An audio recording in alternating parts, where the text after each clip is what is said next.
네, 오늘 보실 말씀은 출애굽기 말씀입니다. 23장 14절부터 17절까지 말씀입니다. 화면을 보시면 되겠습니다. 우리 다 같이 일어나셔서 하나님께서 주시는 말씀으로 생각하고 한 절씩 교독하겠습니다. 14절 제가 먼저 읽겠습니다. 너는 매년 3번 내게 절기를 지킬지니라. 무교병의 절기를 지키라. 내가 내게 명령한 대로 아비월에 정한 때에 이래 동안 무교병을 먹을지니 이는 그 달에 내가 애굽에서 나왔습니다. 빈손으로 내 앞에 나오지. 맥추절을 지키라. 이는 내가 수고하여 밭에 뿌린 것의 첫 열매를 거둠이니라. 수장절을 지키라. 이는 내가 수고하여 이룬 것을 연말에 밭에서부터 거두어 저장함이니라. 매년 3번씩 주 여호와께 보일지니라. 아멘. 우리 앉으실 때 인사하면서 앉도록 하겠습니다. 말씀에 은혜 받으세요. 아멘. 오늘 추수감사주일입니다. 우리 한 해 동안 지켜주신 하나님의 은혜를 기억하며 감사하는 그런 예배와 그런 하루가 될 수 있기를 바랍니다. 추수감사주일을 또 준비하고 맞으면서 왜 추수감사주일이 있을까 이런 생각을 좀 해봤습니다. 여러분, 왜 있을까요? 감사주일이요. 우리가 감사를 아마 잘했더라면 하나님께서 감사주일을 주시지는 않았을 것 같습니다. 그 얘기는 우리가 그만큼 감사를 안 하기 때문이라는 거겠죠. 가만 생각해 보면 감사와 불평 중에 여러분들 어떤 것을 더 많이 하고 사십니까? 솔직히 불평 아닙니까? 불평이 우리 가운데 더 많죠. 그런데 불평할 일도 우리가 어떻게 보기에 따라서 감사할 일로 바꾸어질 수 있습니다. 여기 좀 그림을 한번 보시면 지금 울상을 하고 있는 얼굴 아닙니까? 근데 이 그림을 여러분 뒤집어 보시면 아마 다르게 보일 거예요. 이렇게 뒤집어 보면 웃는 얼굴로 바뀌지 않습니까? 우리 어떤 분이 보내주셔서 제가 잠깐 보고 한참 웃었는데요. 울상인 얼굴이지만 이 그림을 뒤집어 보면 이렇게 웃는 얼굴로 보여져. 그러니까 내가 어떻게 보는가에 따라서 불평할 일도 감사할 일이 될 수 있다는 것을 보여주는 아주 그냥 하나의 예화도 같은 것입니다.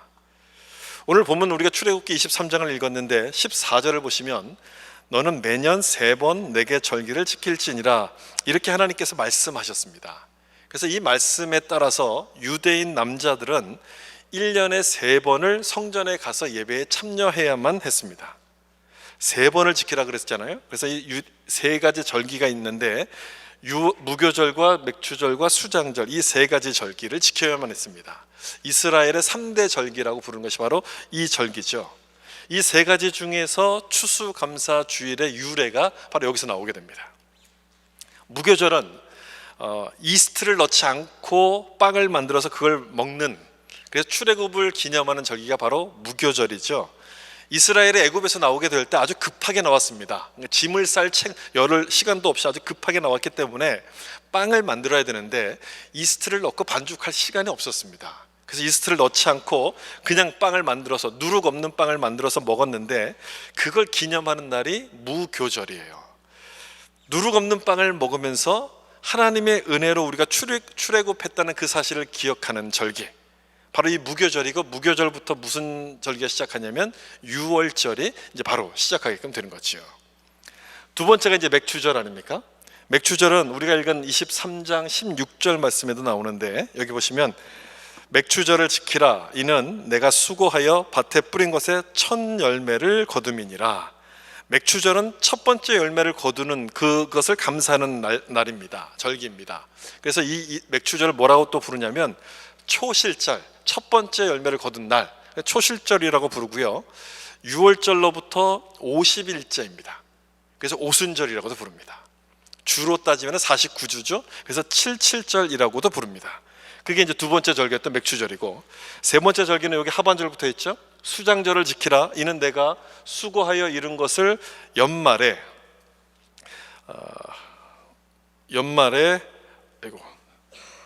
밭에서부터 거두어 저장함이니라. 연말에 거두어서 저장한다는 그 말씀에 따라서 한 해 추수를 이렇게 감사하는 절기가 바로 수장절인데, 추수감사주일의 유래가 바로 여기서부터 나오게 되죠. 수장절로부터 나오게 됩니다. 그리고 이 수장절은 초막절이라는 이름으로도 불렀습니다. 이스라엘 백성들이 출애굽한 다음에 광야에서 지낼 때 천막을 치고 지내지 않았습니까? 거기서부터 하나님이 우리를 지켜주셨다는 사실을 기억하기 위해서 이 수장절이 되면 천막을 치고서 일주일 동안 지냈습니다. 그래서 여기서부터 유래된 이름이 초막절이란 이름입니다. 여러분, 제가 이런 세 가지 절기에 대한 내용들을 쭉 설명드렸는데요, 이 설명들을 쭉 들어보시면 절기를 지키라고 말씀하신 그 이유가 뭔지 우리가 파악할 수 있습니다. 왜 지키라고 말씀하시는 겁니까? 하나님이 주신 은혜를 기억하고 감사하라. 그래서 절기를 지키라고 말씀하시는 거예요. 결국 절기를 지키라는 말씀은 뭐 하라는 얘기냐면 감사하라는 그 말씀을 지금 설명해 주시는 거예요. 우리에게 주신 모든 것들이 하나님께서 주신 것이기 때문에 그것을 기억하고 감사하는 날이 되라, 그 사실을 말씀하는 거죠. 오늘 본문을 보면서 또 우리가 특별히 추수감사주를 맞으니까 감사의 이유와 또 내용, 그리고 어떻게 우리가 감사해야 될 것인가를 좀 잠깐 생각해 보려고 합니다. 방금 설명을 드린 것처럼 우리가 감사해야 되는 이유는 하나님이 우리에게 베풀어 주신 은혜 때문이에요. 은혜 때문에 우리가 감사해야 되는데, 이 감사라는 단어에도 바로 그 의미가 들어있습니다. 여러분, 감사라는 단어가 헬라어로 보면 유카리스티아라는 단어거든요. 유카리스티아. 요 카리스라는 단어 여러분 혹시 기억하십니까? 제가 지난주에도 말씀을 같이 나눴는데, 카리스가 뜻하는 의미가 뭡니까? 카리스는 은혜라는 뜻이에요. 은혜. 카리스가 은혜고요, 그 앞에 붙어있는 유는 접두사로서 좋은 또는 기쁜 그런 뜻이에요. 그러니까 좋은 은혜, 기쁜 은혜, 이런 뜻이에요. 그게 감사라는 거예요. 하나님께서 우리 가운데 은혜를 주셨고 그래서 우리가 기뻐한다, 이게 이제 감사라는 단어의 의미라는 거예요. 이 감사란 말 속에 이미 뭐가 들어가 있습니까? 은혜란 말이 들어있는 거예요. 하나님이 은혜를 주셨기 때문에 우리가 감사해야 된다, 그게 바로 감사의 이유가 된다는 거죠. 왜 감사해야 되느냐? 하나님께서 우리 가운데 은혜를 주셨기 때문에. 오늘 본문에서 읽은 것처럼 세 가지 절기를 정해 주시고 지키라고 하나님이 말씀하신 것은 이스라엘 백성들이 어떤 사람들이기 때문에, 하나님이 주신 모든 것을 받아서 누렸던 사람들이기 때문에 그렇게 하라는 말씀입니다. 출애굽 당시 이스라엘 백성들의 남자의 수가 60만이었습니다. 남자만 60만. 그러니까 얼마나 엄청나게 많은 사람들이잖아요. 이 많은 사람들이 광야에서 40년 동안 머물러 있었는데 뭘 먹었겠습니까? 농사도 지을 수 없잖아요. 어디서 음식을 가져올 수도 없잖아요. 뭘 먹었겠어요? 하나님께서 주신 만나를 먹어서 40년 동안을 배고프지 않고 잘 지냈습니다. 신기한 것은요, 이 만나가 언제 딱 멈추게 되냐면 가나안 땅에 딱 들어간 다음에 이 만나가 딱 멈춰버립니다. 그러니까 하나님께서 주신 것, 하나님이 먹이셨다는 것을 그대로 보여주는 거예요. 그대로 40년 동안 만나만 먹고 살았다고 생각해 보세요. 얼마나 질리겠습니까? 아무리 짜장면을 좋아해도 아침에 짜장면, 점심에 짜장면, 저녁에 짜장면, 40년을 먹어보세요. 질리지 않겠습니까? 그래서 하나님이 어떻게 하셨느냐? 저녁 되면 고기를 먹으라고 메추라기를 또 보내주신 거예요. 목이 마를 때는 반석에서부터 생수를 나도록 그렇게 하셨어요. 그뿐이겠습니까? 사람에게 중요한 것은 의식, 주인데 먹는 것을 지금 해결해 주셨잖아요. 그럼 이제 입는 것 아닙니까? 40년 동안에 같은 옷과 같은 신발을 신었음에도 불구하고 이 옷이 헤어지질 않습니다. 40년 동안 입었어도 새 것과 똑같았다는 거예요. 그걸 보면서 이스라엘 백성들이 뭘 느꼈을까요? 아, 하나님께서 우리를 먹이시고 입히시는구나, 이거를 깨달았을 거예요. 그런데 이상한 것은요, 그 시간만 지나가면, 그때는 그걸 기억하는데 그 시간만 지나가면 이스라엘 백성들이 막 불평을 했다는 거예요. 저는 이 점이 더 신기해요. 이 점을 볼 때마다 참 신기해요.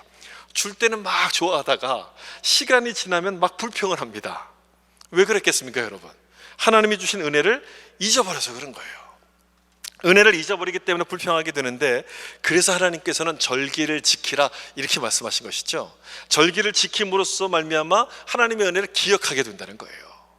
1년에 3번 성전에 와서 절기를 지키게 된다면 하나님께 받은 은혜가 무엇인지를 아마 기억하게 될 거예요. 절기의 목적이 바로 그거죠. 아, 잊어버릴만 하다가 또 다시 6월절 되면 와서 또 지키고, 그러면서 은혜를 또 기억하고, 또 이제 수장절 될 때 또 지키고, 자꾸 그때마다 이 절기 기억하도록 하나님께서 이 절기를 우리 가운데 주신 거예요. 잊어버리면 불평하니까. 절기를 지키면서 하나님의 은혜를 기억하고 감사하는 말씀인데, 우리가 지키는 추수감사절도 마찬가지입니다. 왜 주신 겁니까? 기억하라고. 하나님이 우리 가운데 주신 은혜를 기억하라고 주신 거예요. 여러분, 절기가 있으니까 그나마 감사할 생각을 하게끔 되지 않습니까? 만약 추수감사주일이 없었다면 우리는 감사할 생각도 안 하고요, 감사헌금 할 생각도 아마 안 했을 거예요. 감사주일이 있으니까 그나마 한 번이라도 감사를 해야 되겠구나 이런 생각들을 하게 되지 않습니까? 사실 우리가 잊어버려서 그렇지 하나님께서 우리에게 주신 은혜가 얼마나 많습니까?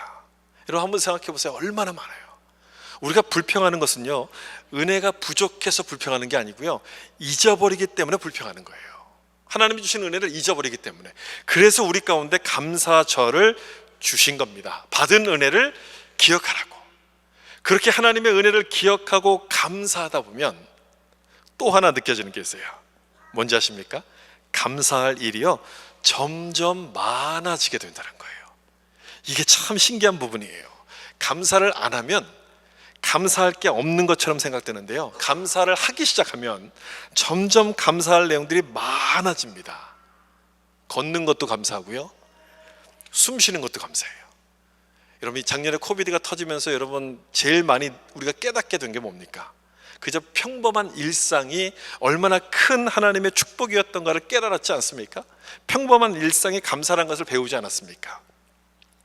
이게 감사할 두 번째 이유인 거예요. 감사하면 할수록 우리 삶이 점점 더 풍요로워지기 때문에 감사하라고 주님 말씀하신 거죠.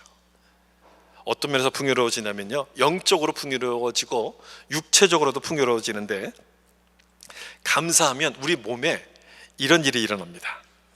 맥박이 고르게 뛰면서 혈액순환이 잘 되고요, 그리고 면역력이 좋아져요. 컨디션이 좋아져요. 건강해질 수밖에 없겠죠. 반대로 불평하기 시작하면요, 반대 현상이 일어나요. 맥박이 불안정해지고요, 혈액순환이 안 됩니다. 면역력이 떨어지겠죠. 여러분, 누가 더 건강하게 살겠습니까? 감사하는 사람인 거예요. 감사하는 사람. 제가 어제도 이렇게 자료를 찾다 보니까 이런 자료가 있었어요. 이쪽 두 사람이 이제 그 파지티브, 행복한, 감사한 생각을 하는 사람들이고, 이쪽 네 사람이 네거티브한 생각을 하는 사람들인데, 빨간색이 뭐냐면요, 몸의 혈액순환이 잘 돌아서 온몸에 피가 잘 돌고 있는 것을 표시하는 그런 모습입니다. 행복한 사람은 전체가 다 이렇게 빨갛죠? 피가 잘 이렇게 돈다는 얘기예요. 뭐 사랑도 마찬가지고요. 그런데 이쪽을 보세요. 분노, 슬픔, 절망, 질투 가면 갈수록 어떻습니까? 피가 잘 돌진 않죠. 특별히 슬픔을 보시면, 절망을 보시면요, 이 까만색은 피가 안 돌고 있는 게 보통 상태인데 아예 파랗게 되어 있죠. 몸이 차가워진다는 얘기인 거예요. 내가 절망에 빠지고 슬퍼하면 할수록 몸이 막 차가워진다는 그런 표시를 지금 여기서 보여주는 거예요. 어떤 사람이 잘 살겠습니까, 여러분? 감사하는 사람과 불평하는 사람들. 통계에도 보면 감사하는 사람이 훨씬 잘 산다는 통계가 나왔다고 그러죠. 우리가 오래 살고 싶은 마음이 있다면 여러분, 감사를 많이 하셔야 됩니다. 감사하는 것이 우리에게 육체적으로도 이렇게 유익이 된다는 것을 보여주는 그런 자료들인 거예요. 육체적으로만 유익한 게 아니죠. 영적으로도 유익한데, 여러분, 사탄이 우리를 공격할 때 제일 많이 쓰는 방법이 뭔지 아십니까? 욕심이에요. 욕심. 아담과 하와가 뱀의 유혹에 넘어가게 된 것은 욕심 때문이에요. 내가 하나님처럼 되고 싶어하는 그 욕심 때문에 넘어지는 거예요. 욕심이 한번 내 마음에 생기면요, 아무리 많이 가져도 모자라게 느낍니다. 모자라니까 내가 가진 것보다는 없는 것을 보게 되겠죠. 그래서 감사할 수가 없어요. 불평이 나오기 시작해요. 그래서 성경은 뭐라고 말씀하시냐면 범사에 감사하라 이렇게 말씀해요. 범사에 감사하기 시작하면 모자란 것보다도 내가 받은 은혜를 기억하게 되고, 그래서 욕심을 이길 수 있는 힘이 생기기 때문에 그렇습니다. 이 말씀 한번 보실래요? 우리 잘 아는 말씀이죠. 데살로니가 5장 18절 같이 한번 읽어보겠습니다. 범사에 감사하라. 이것이 그리스도 예수 안에서 너희를 향하신 하나님의 뜻이니라. 아멘. 여러분, 하나님의 뜻이 뭐 하는 거라고 말씀합니까? 감사하는 거라고 말씀해요. 감사가 하나님의 뜻이고, 그래서 감사하라 명령을 합니다.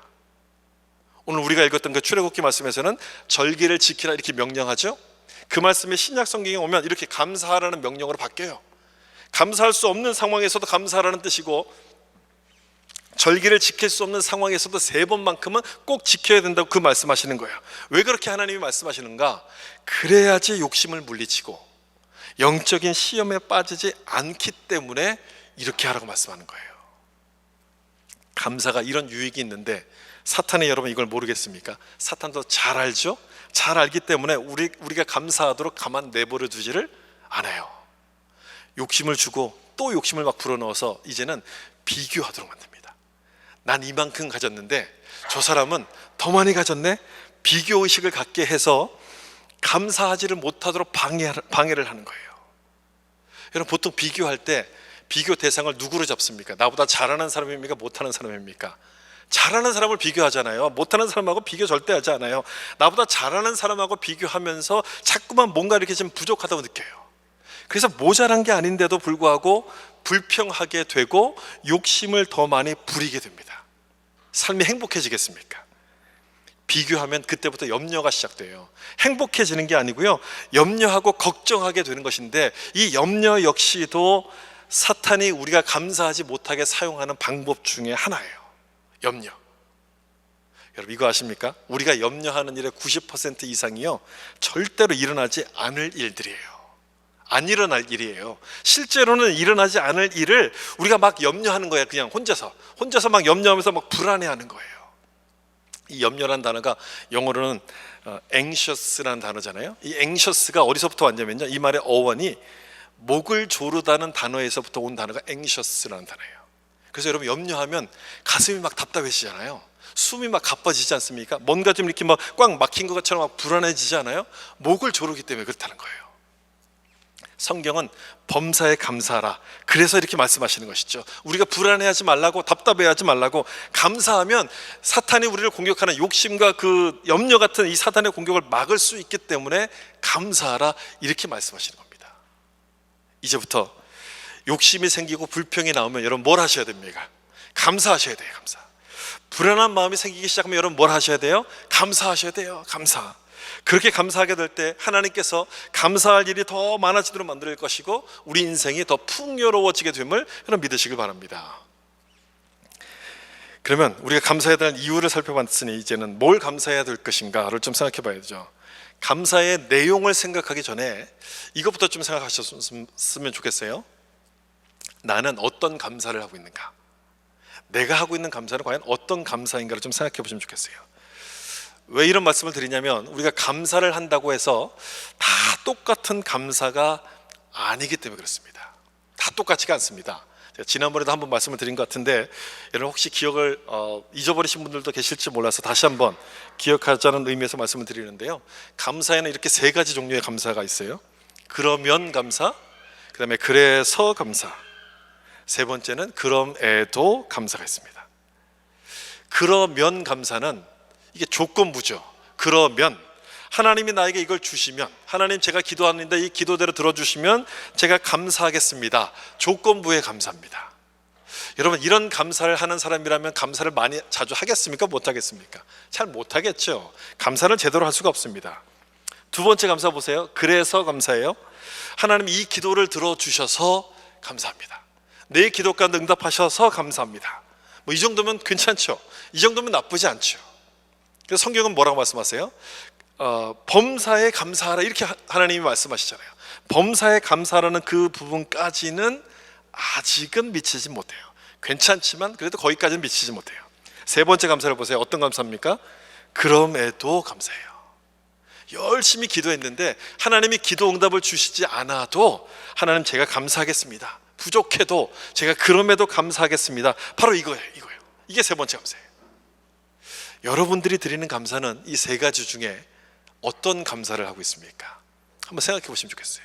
내가 하고 있는 감사는 이 셋 중에서 어떤 걸까? 하나님이 원하시는 감사는 어떤 걸까요? 1, 2, 3번 중에서 어떤 감사를 하나님이 원하실까요? 3번 아니겠습니까? 그럼에도 감사를 원하시겠지요. 하나님이 원하시는 감사가 무엇인지를 보면요, 우리가 무엇을 감사해야 되는지도 알게 되는데 뭘 감사해야 될까요? 그럼에도 감사라는 것은요, 감사할 수 없는 것에도 감사를 해야 된다, 이걸 말씀하는 거예요. 다시 말하면 우리가 불평하고 있는 그 상황, 그 불평할 상황에도 감사를 해야 된다는 것을 말씀하는 것이 바로 이 세 번째. 우리가 무엇을 감사해야 될 것인가? 바로 이 상황, 불평할 상황에도 감사해야 된다, 바로 그 부분을 말씀하는 거죠. 요즘 새벽기도 본문이 욥기예요. 욥기의 말씀을 읽으면서 다시 한번 이런 생각을 좀 해보게 됐습니다. 내가 만약 욥이라면 이런 상황에서 감사할 수 있을까? 이런 생각을 좀 했어요. 욥은 아무 잘못이 없음에도 불구하고 재산을 잃어버리고 아들을 잃어버리고 병까지 얻었지 않습니까? 그래서 친구들로부터 하나님께 넌 버림받았다 손가락질을 받는 그런 상황에 있었어요. 여러분, 이런 상황 가운데 있다면 감사할 수 있습니까? 내가 믿는 하나님께로부터 뭔가 벌을 받는 것 같은 상황인데 감사할 수 있겠어요? 감사할 수가 없죠. 절대 감사하지를 못할 겁니다. 그런데 여기 보세요. 하나님이 원하시는 감사가 뭔가요? 이거예요, 이거. 그럼에도 감사 아닙니까? 하나님이 원하시는 감사는 그럼에도 감사, 그런 상황 가운데 있을 때에도 감사해야 된다는 바로 그 말씀이에요. 그걸 하나님이 원하신다는 거예요. 참, 말씀을 통해서 우리가 위로를 주시는 게 아니라 우리를 막 더 괴롭게 하시는 것처럼 여러분 들리지 않습니까? 근데 이 말씀은 괴롭게 하시는 말씀이 아니라 우리가 감사를 충분히 할 수 있기 때문에 하시는 말씀이에요. 그런 상황에서 감사를 할 수 있다는 건데 어떻게 우리가 감사를 할 수 있을까? 이런 상황 가운데서 우리가 감사할 수 있는 방법이 뭘까? 있습니다, 여러분. 그 방법이 뭔지 아십니까? 욥의 고통을 그냥 고통이 아니라 하나님이 주시는 시험이라고 보면, 하나님이 주시는 테스트라고 보면 감사할 수가 있어요. 사탄이 주는 시험은요, 우리를 떨어뜨리기 위해서 주는 시험이에요. 근데 하나님께서 주시는 시험은 우리를 떨어뜨리는 게 아니라 우리를 통과시켜 갖고 더 높이 올라가라고 주시는 시험이에요. 목적이 다르죠. 사탄은 우리를 떨어뜨리지만 하나님은 우리를 더 높이시려고 이 시험을 주시는 거예요. 하나님이 주시는 시험이 바로 그런 거라면 우리가 통과할 수 있습니까? 없습니까? 있는 거예요. 그래서 우리가 그런 상황 가운데 있어도 감사할 수 있다는 거예요.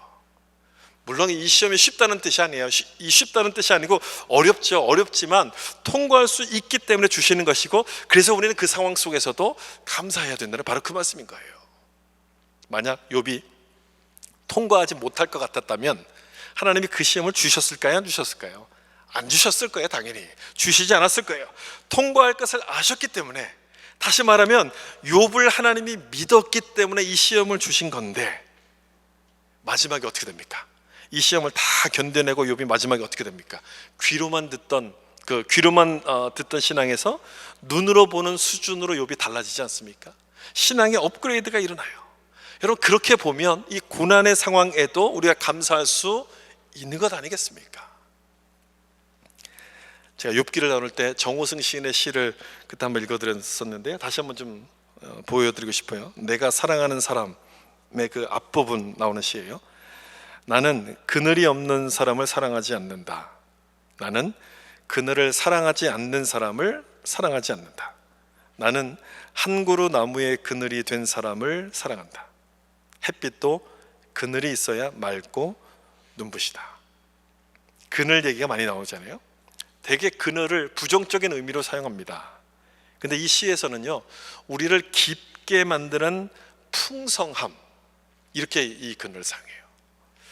이 마지막 줄에 나오는 이 내용, 여러분, 햇빛도 그늘이 있어야 맑고 눈부시다, 이게 앞뒤가 안 맞는 문장이잖아요. 이 말의 의미가 여러분 뭔지가 이해가 되십니까? 왜 저런 얘기를 써놨을까? 나무가 햇빛을 받으면 잎사귀가 푸르게 바뀌게 되죠. 그것을 뭐라고 부르냐면 녹음이라고 부릅니다. 녹음. 그러니까 초록 녹자에다가 그늘 음자를 써서 초록색 그늘이 녹음이란 그런 뜻이에요. 녹음. 태양이 밝고 뜨거울수록 이 녹음이 더 짙어집니다. 따라서 이 녹음은 뭘 얘기하냐면 태양이 밝은 빛으로만 일하고 있는 게 아니라 그늘처럼 보이지 않는 곳에서도 그 방법으로 일한다는 것을 바로 보여주는 거예요. 그늘이 크다는 얘기는 그만큼 뭐가 크다는 이야기겠어요? 이 나무가 훨씬 크다는 것을 이야기해 주는 거잖아요. 바로 이 마지막 문장이 그것을 의미하는 그런 내용인데, 하나님이 욥에게 주신 시험도 여러분 그렇게 보세요. 그런 관점에서 보세요. 이 그늘로서 설명이 되는 것 아니겠습니까? 욥의 시험에는 분명히 고통에 따랐습니다. 엄청난 아픔이 따랐습니다. 그런데 그늘이 클수록 나무도 훨씬 커지듯이 욥을 깊게 만드시고 더 넓게 만드시려는 하나님의 또 다른 방법이었던 거예요. 욥을 공격하신 게 아니고 하나님께서 욥을 더 크게 이렇게 만들어 가셨던 거예요. 크게. 이런 생각을 할 때가 있잖아요. 내가 열심히 기도하고 열심히 기도했는데, 간구했음에도 불구하고 일이 안 풀리고 뭔가 더 많이 이렇게 막 꼬여갈 때, 하나님이 도대체 왜 이러시지? 하나님이 왜 날 힘들게 하시는 걸까? 여러분, 이런 생각이 들지 않습니까? 이런 생각들 해보셨잖아요. 왜 나를 힘들게 할까? 하나님이 나를 공격하신다고 생각해요. 자꾸만 우리는. 하나님이 나를 괴롭히신다고 생각하는데 그것을요 여러분 그늘이라고 하면서 바꿔서 생각해 보세요. 그늘이 크면 클수록 뭐가 커지는 거예요? 나무가 커지는 것 아닙니까? 내 인생이 더 풍성해지라고 지푸른 녹음을 지금 만들고 계시는구나, 그렇게 생각을 해보시면 이 시에 나오는 것처럼요 그늘을 사랑하게끔 돼요. 그늘 속에 담겨있는 의미를 깨닫기 때문에 그늘을 사랑하게끔 돼요. 나에게 찾아오는 고통이 힘들고 어렵지만 하나님이 날 믿고서 이걸 주시는구나, 이렇게 생각하면서 오히려 감사하게끔 되는 거예요. 감사하게끔. 그늘에서 녹음이 만들어지듯이 내 믿음을 깊게 만드신다는 것을 깨닫게 되기 때문이에요. 욥이 바로 그 과정을 거쳐가고 있어요. 그 과정을 통해서 형통과 평안만이 하나님이 주신 축복이 아니라 십자가도 하나님의 축복이구나 하는 것을 깨닫게 돼요. 십자가. 여러분, 예수님의 십자가는 하나님의 형벌입니까? 아닙니까? 하나님께서 예수님께 주신 형벌이 아니고 예수님을 믿었기 때문에 하나님께 맡겨주신 사역이었던 거예요. 예수님을 믿고서 하나님께서 맡기신 것이 바로 그 십자가라는 것인데, 욥이 그걸 깨달은 거예요. 십자가는 고통이 아니라 하나님이 나를 믿고 맡겨주신 그 허락하신 내용이구나, 이것을 욥이 깨닫기 시작하는 거죠. 여러분도 한번 그렇게 생각해 보시면 좋겠어요. 여러분에게 찾아오는 고통이 있잖아요. 힘든 일이 있을 거예요. 힘들죠. 견디려면 참 아프죠. 아프지만 하나님이 날 믿으시기 때문에 주시는 시험이구나, 날 믿고서 주시는 시험이구나라고 생각하면 감사하는 마음이 생겨요. 내가 통과할 것을 아시고 내가 통과할 것을 믿고 주시는 시험이라고 보면 감당할 수 있는 마음이 생기기 시작하고요, 그럼에도 감사가 나오게 돼요. 좋은 일에만 감사하는 것이 아니라 불평할 상황에도 감사하기 시작하면서 우리 삶은 더 풍성해지기 시작합니다. 여러분, 그런 은혜가 여러분 가운데 함께 하셔서 어떤 상황 속에서도 감사할 수 있는 여러분 될 수 있기를 예수님의 이름으로 축복합니다. 마지막으로 한 가지만 더 좀 나눌 것은요, 그럼 무엇을 감사할까? 어떻게 감사할까? 이 감사에 대한 방법입니다. 이런 얘기가 있죠. 사랑을 표현하기 전까지는 사랑이 아니다, 그런 얘기가 있는 것처럼 감사도 마찬가지예요. 감사도 표현하기 전까지는 감사가 될 수 없습니다. 오늘 본문에서 절기를 지키라고 하나님이 말씀하시면서 어떻게 지킬 것인가 그 방법도 여기서 알려주시는데요, 23장 15절을 보시면 너는 무교병의 절기를 지키라 이렇게 말씀하시면서 마지막에 보시면 빈손으로 내 앞에 나오지 말지니라, 이렇게 하나님이 말씀하세요. 이게 하나님이 알려주시는 방법이에요. 빈손으로 나오지 말라. 신명기에도 보면 16장 16절에 너의 가운데 모든 남자는 1년에 3번 곧 무교절과 칠칠절과 초막절에 여호와를 배웁되 빈손으로 여호와를 배웁지 말고, 똑같은 말씀이 또 나오죠. 그리고 17절 각 사람이 내 하나님 여호와께서 주신 복을 따라 그 힘대로 드릴지니라, 이렇게 말씀하세요. 하나님이 알려주신 감사의 방법은 뭐냐? 힘을 다해서 드리는 거예요. 힘을 다해서. 여러분, 중요한 분을 만나러 갈 때 우리가 빈손으로 갑니까? 빈손으로 가지 않아요. 그 내 마음을 표현할 만한 그 선물을 가지고 찾아가죠. 좋은 선물을 준비했다면 그분은 그만큼 나에게 이분이 중요하다는 의미를 담고 있는 것인데, 힘대로 드릴지니라는 말씀이 바로 그것을 의미하는 말씀이야. 그런 감사를 하나님이 원하신다는 거예요. 하나님에 대한 나의 마음을 표현하라, 이렇게 하나님이 말씀하시는 거예요. 우리가 정말 하나님의 은혜를 알고 감사한다면 힘을 다해서 드리지 않겠습니까? 어떻게 막 이것저것을 재고서 그렇게 드리겠습니까? 힘을 다해서 드릴 것이고, 그런 감사를 하나님이 기뻐하시는 거예요. 그리고 힘대로 드리라고 주님 말씀하시는데, 이때도 조심하셔야 될 게 있어요. 주의할 게 있습니다. 그 고린도 후서 말씀을 보시면 9장 7절이에요. 이 말씀도 우리 같이 한번 읽어보겠습니다. 각각 그 마음에 정한 대로 할 것이요 인색함으로나 억지로 하지 말지니 하나님은 즐겨내는 자를 사랑하시느니라. 아멘.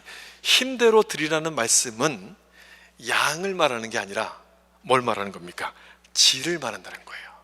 퀀터티가 아니라 퀄러티를 말한다는 거예요. 즐겨내는 자, 내 마음이 거기에 담겨 있는 걸 하나님이 보신다는 거예요. 그 마음을 찾으신다는 거예요. 참 감사한 말씀 아닙니까, 여러분? 적게 가진 사람은 많이 드릴 수가 없잖아요. 적게 드릴 수밖에 없는데 하나님께서 그 마음을 보신다고 하니까 얼마나 감사한 말씀입니까? 많이 가진 사람은 반대로 많이 드릴 수 있지만 역시 뭘 보세요? 마음을 보시는 거예요. 아무리 많이 드려도 그 마음을 담지 않으면 하나님이 그것을 기뻐하지 않으신다고 말씀하는 거예요. 왜 그런지 아십니까? 그건 감사가 아니고요, 거래이기 때문에 그래요. 거래. 내가 이만큼 드렸으니까 하나님도 나에게 이만큼 주세요. 여러분, 그건 거래 아닙니까? 거래. 여러분, 감사와 거래를 오해하시면 안 돼요. 절대 오해하지 마세요. 하나님은 어떤 사람을 사랑하십니까? 즐겨내는 자를 사랑하신다고 말씀하세요. 마음을 다해서 하나님 앞에 감사할 때 하나님도 그 사람에게 복을 주시는 거예요. 따라서 감사라는 그 말씀은 우리에게 복을 주시기 위해 하시는 말씀이기 때문에 이 말씀대로 마음과 힘을 다해서 하나님 앞에 감사를 표현하셔야 돼요. 다시 본문으로 좀 돌아가서 출애굽기 23장에서 하나님께서 절기를 만드시고 기억하라고 지키라고 말씀하시는데 좀 이상한 점이 하나가 있습니다. 뭐가 이상했냐면 이 말씀은 지금 당장 지키라고 주시는 말씀이 아니라는 거예요. 나중에 가나안 땅에 들어갔을 때 지켜야 될 절기를 하나님이 말씀하시는 건데 앞으로 40년 후에나 이루어질 일입니다. 그런데 여러분, 왜 미리 말씀하실까요? 나중에 40년 뒤에나 이루어질 일을 지금 미리 말씀하시는 이유가 뭡니까? 좀 이상하지 않습니까? 전 이렇게 생각했어요. 미리 말씀하신 것은 그만큼 연습을 하라는 뜻인가 보다. 연습을 하라는 뜻인가 보다. 감사는 저절로 이루어지지 않기 때문에 그렇거든요, 여러분. 연습을 하고 노력을 해야지만 되는 게 감사인데 가나안 땅에 들어가서 하라고 하시면 그때는 이미 늦은 거니까 지금부터 40년 동안 열심히 연습하라고 미리 말씀하신 거예요. 그렇지 않습니까, 여러분? 그렇잖아요. 불평은 그냥 되지 않아요? 불평은 가르쳐주지 않아도 저절로 나오지만 감사는요, 배우지 않으면 또 내 온 힘을 거기다 다 쏟아붓지 않으면 절대로 할 수가 없어요. 감사는요, 온 힘을 다 쏟아 부어야지만 겨우겨우 나오는 게 감사예요. 연습을 해야만 감사할 수 있다는 얘기거든요. 보세요, 여러분. 하나님께서 오늘 본문에 있는 말씀처럼 그렇게 말씀하셨음에도 불구하고 결과가 어떻습니까? 가나안에 도착한 다음에 이스라엘 백성들이 감사를 합니까? 안 합니까? 안 해요. 감사를 안 해요. 하나님을 싹 잊어버리고 우상을 막 섬깁니다. 그렇게 많은 시간을 주셨음에도 불구하고 제대로 연습이 안 됐다는 거예요. 감사를 못했다는 거예요. 감사하려면 그래서 연습을 많이 하셔야 되는데, 노력을 많이 하셔야 되는데 세 가지 부분에서 연습을 하셔야 됩니다. 제가 이것만 말씀드리고 말씀을 좀 마칠 거예요. 세 가지. 우선 말로 감사하는 데 연습을 많이 하셔야 돼요. 말로 감사하는 연습. 말을 안 해도 다 알아요. 표현 꼭 해야 되겠습니까? 표현 안 해도 다 알죠? 아니에요, 여러분. 절대로 모릅니다. 표현을 하지 않으면 절대로 알 수 없어요. 말을 안 하면 몰라요. 특별히 가까운 사람일수록, 부부지간에 또는 가족들 간에 가까운 사람일수록 감사를 자꾸 표현하셔야 돼요. 당신 때문에 감사합니다. 또 어머니 아버지 때문에 감사합니다. 또 나를 이렇게 가르쳐준 멘토나 또 나에게 도움을 준 분들에게 꼭 여러분 말로 감사하는 것을 연습을 많이 하셔야 됩니다. 두 번째, 감사하는 생각을 연습하셔야 돼요. 감사하려는 생각을 연습하셔야 돼요. 불평할 상황이 딱 벌어져도 일단 감사로 시작하는 연습을 해야 돼요. 감사하다, 감사하다. 이런 상황에도 내가 감사해야지. 감사로 시작하는 연습을 그렇게 막 하셔야 돼요. 그렇게 감사하는 연습을 하다 보면요, 보이지 않던 하나님의 은혜의 손길들이 막 보이기 시작해요. 장미꽃 가시도 하나님께 감사할 선물이라는 것을 막 깨닫기 시작해요. 말로 감사하셔야 되고요, 그 다음 생각으로 감사하는 것을 연습하셔야 되고, 세 번째는 뭐냐? 하나님께 감사하는 법을 연습하셔야 돼요. 물론 두 번째와 세 번째가 비슷하지만 이제 하나님께 직접 감사드리는 법을 연습하셔야 돼요.